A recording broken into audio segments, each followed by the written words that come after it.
नमस्कार, मैं अभिषेक कुमार आप सभी का स्वागत करता हूं फोकस स्टडी विद अभी में। तो फाइनली बिहार सब इंस्पेक्टर की नोटिफिकेशन रिलीज़ कर दी गई है। विज्ञापन संख्या 2/2023। आप इसकी कंप्लीट पीडीएफ को अगर पढ़ना चाहते हैं तो हमारे टेलीग्राम ग्रुप को ज्वाइन करिएगा। वहां पर पूरी डिटेल में आपको पूरी पीडीएफ आप पढ़ भी सकते हैं, और जो भी जानकारी लेना चाहते हैं तो पीडीएफ के माध्यम से आप पूरी पढ़ करके जानकारी ले सकते हैं।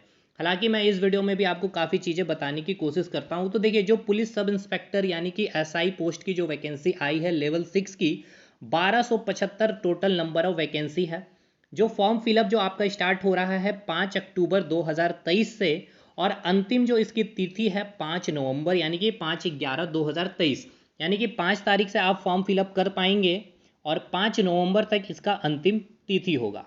इसके अलावे अगर बात की जाए जो आपकी एज लिमिट है और जो एजुकेशन क्वालिफिकेशन है, तो अगर आप 1/8/2023 तक किसी भी मान्यता प्राप्त विश्वविद्यालय से या फिर आप किसी भी राज्य सरकार से अगर आपने ग्रेजुएशन कंप्लीट कर रखा है 1/8/2023 तक, तो आप इस फॉर्म को फिलअप कर सकते हैं।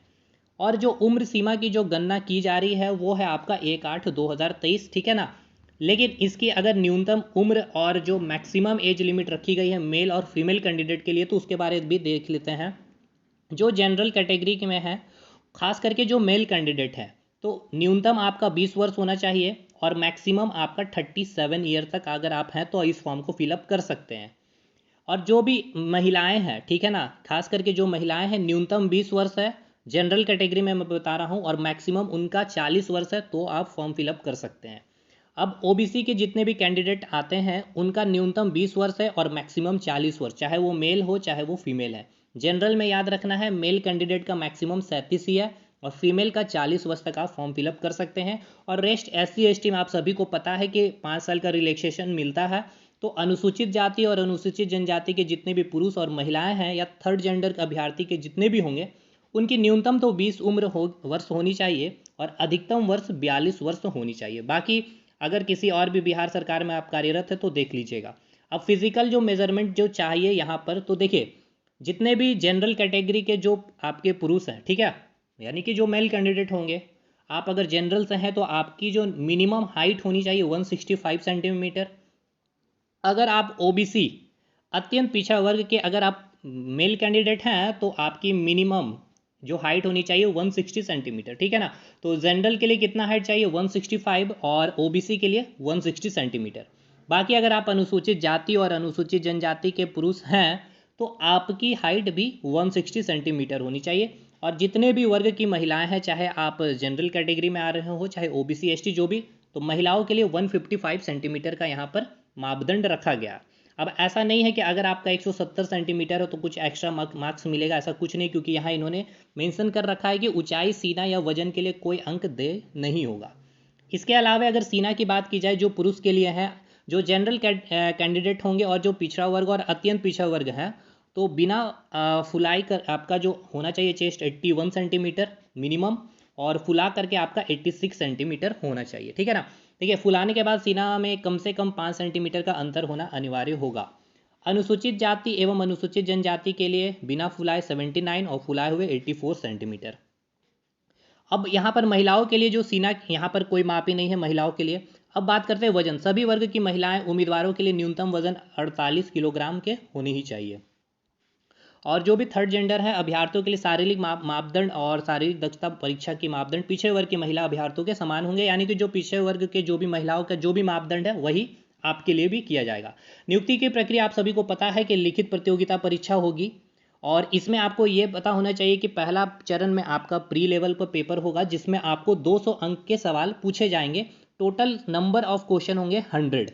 हर क्वेश्चन आपके 2 मार्क्स के पूछे जाएंगे, ठीक है। तो कहने का मतलब ये है कि टोटल 100 क्वेश्चन होंगे, पर क्वेश्चन के आपके 2 मार्क्स दिए जाएंगे, यानी total number of marks, sorry total marks अगर बात किया जाए तो 200 मार्क्स का आपका पेपर हो जाएगा, प्री का पेपर, ठीक है।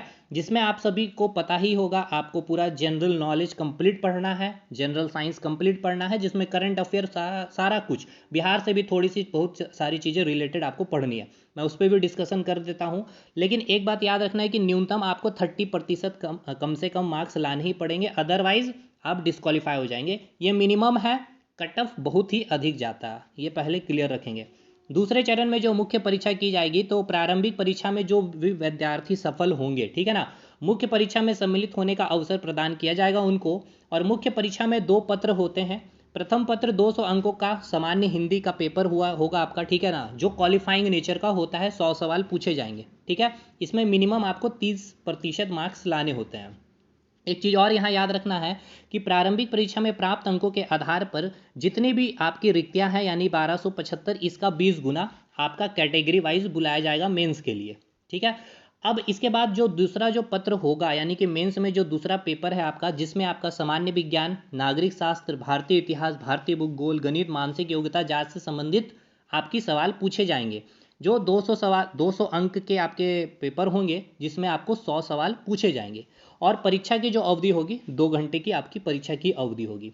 पहला पेपर भी आपका 2 घंटे का पेपर होगा, 100 सवाल के साथ आपको 200 अंक आपको दिए जाएंगे हिंदी में, जिसमें आपको केवल क्वालिफाई करना, ये याद रखना, सामान्य हिंदी का आपका 2 घंटे का पेपर होगा। शानदार सिलेबस है इनका भी। और तीसरा चरण आप सभी को पता होगा, शारीरिक योग्यता दक्षता की ली जाएगी, जिसमें आपको दौड़ है, ठीक है ना। दौड़ में आपको 1 मील 1.6 किलोमीटर की आपकी दौड़ लगानी है। समय सीमा है 6 मिनट 30 सेकेंड। अधिक समय लेने पर अभ्यर्थी जो होंगे असफल घोषित होंगे। और जितनी भी महिलाएं हैं, 1 किलोमीटर की दौड़ के लिए समय सीमा उनके लिए 6 मिनट रखा गया। और हाइट मतलब ऊंची कूद के लिए सभी कोटि के पुरुष के लिए न्यूनतम आपका जो है 4 फीट है, ठीक है ना। 4 फीट से कम कूदने पर पुरुष अभ्यर्थियों को असफल घोषित किया जाएगा। और जितनी भी महिलाएं हैं उनके लिए 3 फीट, उससे कम है तो आप असफल घोषित हो जाएंगे। लंबी कूद यानी बात किया जाए लॉन्ग जंप के लिए, तो जितने भी कोटि के पुरुष हैं, यानी जिस भी कैटेगरी में होंगे, 12 फीट, और महिलाओं के लिए आपका 9 फीट, ठीक है। ये आपका पूरा फिजिकल से रिलेटेड चीज़ें हो गए। गोला फेंक के लिए सभी कोटि के जितने पुरुष हैं, 16 पाउंड का गोला न्यूनतम 16 फीट फेंकना होगा, ठीक है ना। 16 पाउंड का गोला का न्यूनतम आपको 16 फीट फेंकना होगा। और 16 फीट से कम फेंकते हैं तो असफल होंगे। महिलाओं के लिए 12 पाउंड आपको 10 फीट तक आपको फेंकना पड़ेगा। और 10 फीट से कम फेंकते तो आप यहाँ पे आप बाहर हो जाएंगे, डिस्क्वालीफाई हो जाएंगे। ये सारी चीज़ें हैं, आप इसको और भी डिटेल से पढ़ सकते हैं। बाकी अब यहाँ पर आपका जो भी सिलेबस है, क्या है नहीं पढ़ना है, सिलेबस में क्या क्या चीज़ें पढ़नी है, इसके बारे में मैं एक सेपरेट वीडियो बता दूंगा, ठीक है ना। और आवेदन आपका 5/10 से फॉर्म फिलअप स्टार्ट हो जाएगी, और 5/11 इसका अंतिम तिथि है। तो आप फॉर्म जरूर फिलअप करिएगा, एक अच्छी अपॉर्चुनिटी है, चाहे जिस भी एग्जामिनेशन की तैयारी कर रहे हैं, आप इस फॉर्म को जरूर फिलअप करिएगा। मिलेंगे हम लोग अगले वीडियो में, तब तक के लिए धन्यवाद।